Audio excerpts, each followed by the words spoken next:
Team India को अगर टी20 world cup के सेमीफाइनल में पहुंचना है तो उसका पूरा समीकरण आज के मैच से कैसे शुरू होता है और क्या क्या समीकरण बनते हैं, ये मैं आपको समझाता हूं। सबसे पहले तो टीम इंडिया को अफगानिस्तान के खिलाफ मैच में जीत दर्ज करनी पड़ेगी और छोटी मोटी जीत से काम नहीं चलेगा, बड़ी जीत दर्ज करनी पड़ेगी। मानकर चलिए कम से कम 80, 90, 100 रनों की जीत दर्ज करनी पड़ेगी, जिसका मतलब है टॉस जीतकर आपको पहले बल्लेबाजी करनी पड़ेगी, बोर्ड पर रन्स लगाने पड़ेंगे और उसके बाद सामने वाली टीम को कम रनों पर आउट करना पड़ेगा। मार्जिन कम से कम 80 या 90 या 100 रन का होना ही चाहिए। अगर इसको पॉइंट्स टेबल के नजरिए से देखें तो अभी आप देख सकते हैं कि दूसरे नंबर पर अफगानिस्तान की टीम मौजूद है जिसके 4 पॉइंट्स हैं, लेकिन नेट रन रेट बहुत शानदार है।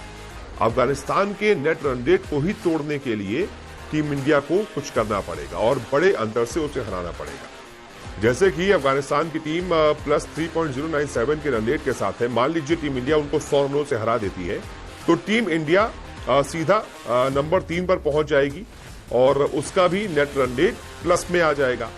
न्यूजीलैंड को वो नीचे खिसका सकती है। उसके पास आज अच्छा मौका है क्योंकि मैच जीते ही 3 मैच में 2 अंक हो जाएंगे टीम इंडिया के, और क्योंकि नेट रन रेट की जो हम बात कर रहे हैं इतने बड़े अंतर से हराती है तो नेट रन रेट प्लस में आ जाएगा और टीम इंडिया 3 नंबर पर पहुंच पाएगी। इसके बाद टीम इंडिया को अपने बाकी 2 मैच भी इतने ही बड़े बड़े अंतरों से जीतना पड़ेगा और उम्मीद ये करनी पड़ेगी कि अफगानिस्तान जो है उसके बाकी बचे 2 मैच हैं, एक न्यूजीलैंड के खिलाफ और एक नामीबिया के खिलाफ। तो ऐसे में ये उम्मीद करनी पड़ेगी कि न्यूजीलैंड अफगानिस्तान को हरा दे और अफगानिस्तान आखिरी मैच अगर नामीबिया से हार जाता है तो सोने पर सुहागा हो जाएगा।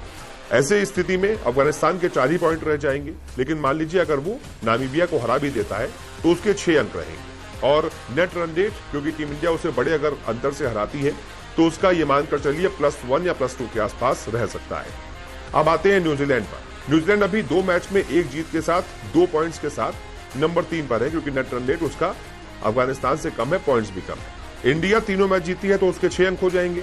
न्यूजीलैंड को मान लीजिए जैसा कि हम कह रहे हैं कि अगर वो अफगानिस्तान को हराती है तो उसके 3 मैच में 4 अंक हो जाएंगे। इसके बाद वो एक और मैच अगर जीत जाती है, मान लीजिए स्कॉटलैंड से जीत जाती है या फिर नामीबिया से जीत जाती है तो फिर उसके 6 अंक हो जाएंगे। ऐसे में हमें ये उम्मीद करनी पड़ेगी कि स्कॉटलैंड या नामीबिया में से कोई एक टीम न्यूजीलैंड को हरा दे। फिर क्या होगा?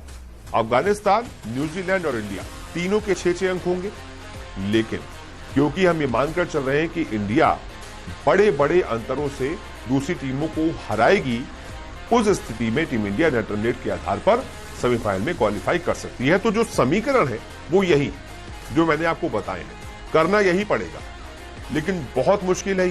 ये मानकर चलिए कि लगभग नेक्स्ट टू इम्पॉसिबल है। बहुत ही मुश्किल है कि इन समीकरणों को साध पाए टीम इंडिया और जो हम चाह रहे हैं वही होता जाए। बहुत मुश्किल है, लेकिन फिर भी क्रिकेट में कुछ भी नामुमकिन नहीं। अगर आपकी किस्मत अच्छी है तो हो सकता है कि एक मैच न्यूजीलैंड भी कमजोर टीम से हार जाए, अफगानिस्तान को न्यूजीलैंड हरा दे, इंडिया अफगानिस्तान को बड़े अंतर से हरा दे। सब कुछ क्रिकेट में पॉसिबल।